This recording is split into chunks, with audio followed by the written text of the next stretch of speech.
Alignment is very useful, especially if you like to fine-tune your projects. With these tools you can make sure all of your objects are centered.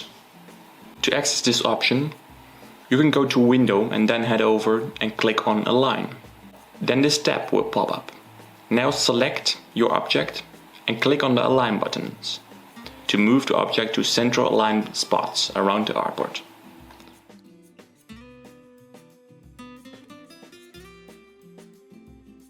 Now, if we also were to do this for the black square, we can see that they are perfectly fitting behind each other.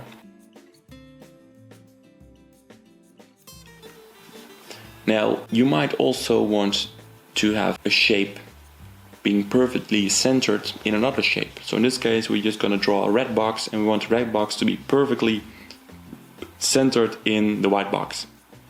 Simply selecting both layers and then using the same align options to center the object. As you can see right now, the red box is perfectly centered in the white box.